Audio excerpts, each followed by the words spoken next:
Hi, my name is Amanda Anglin and the purpose of this video is to spread awareness about applied educational neuroscience, also known as AEN. AEN is a huge passion of mine and my hope is by the end of this brief video you will be intrigued enough to learn more. What is applied educational neuroscience? AEN is trauma responsive and incorporates current relational and brain science. It is comprised of 4 pillars: educator brain and body state, co-regulation, touchpoints, teaching students and staff about their brain and body states. Pillar 1 is educator brain and body state.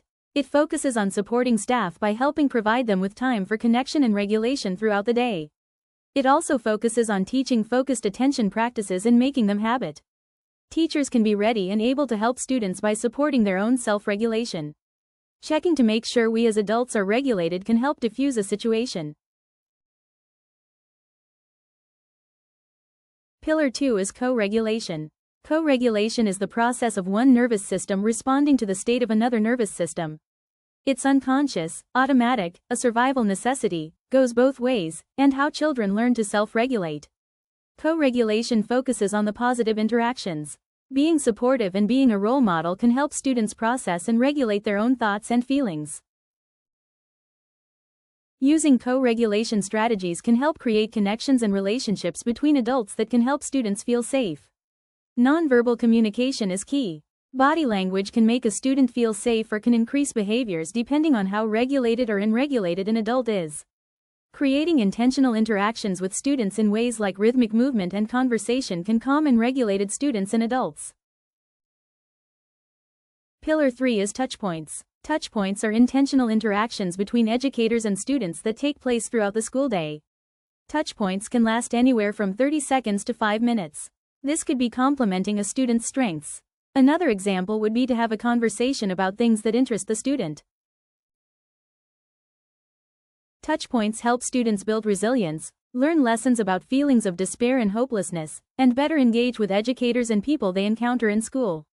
Educators are taught to embed these touchpoints into rituals, procedures, and transitions throughout the student's school day. By creating touchpoints throughout the day, you are helping students learn resilience, learn about their thoughts and feelings, and how to interact with other students and adults. Pillar 4. Teaching students and staff about their brain and body states. It focuses on teaching staff and students how their brains and bodies work together. It focuses on teaching that there is no such thing as a good or bad emotion. We have so many emotions throughout a day. Pillar 4 teaches that by being able to identify our emotion can create more positive interactions. When we teach our schools about the brain and body states, we must focus our teachings on the fight, flight, freeze response, and how our autonomic nervous system acts as an invaluable gift by keeping us safe and helping us to connect with others. Staff and students can work together to learn focus attention practices, rhythm, and other brain-engaging activities to help regulate their emotions and nervous systems. We've learned a lot in a short amount of time, so let's review. AEN includes 4 pillars that focus on staff and students are included in teaching throughout the day. It prioritizes education over data. Students are taught in the classroom about why they react and feel certain ways at certain times. And it focuses on co-regulation of adults and children. AEN encourages respect, safety and empathy, which creates a positive and open environment. It helps schools become a safer environment by creating intentional relationships. AEN teaches students and adults how to regulate emotions. By adding AEN to our curriculum, we are teaching how the brain and body work to produce our emotions. When we know how our nervous system works, we are able to be proactive and attempt to regulate our bodies and emotions before we become dysregulated. The key is gaining support from our school systems and staff. When students see their teachers and other staff modeling calm and regulated behaviors, the idea is that they will join in the regulated state.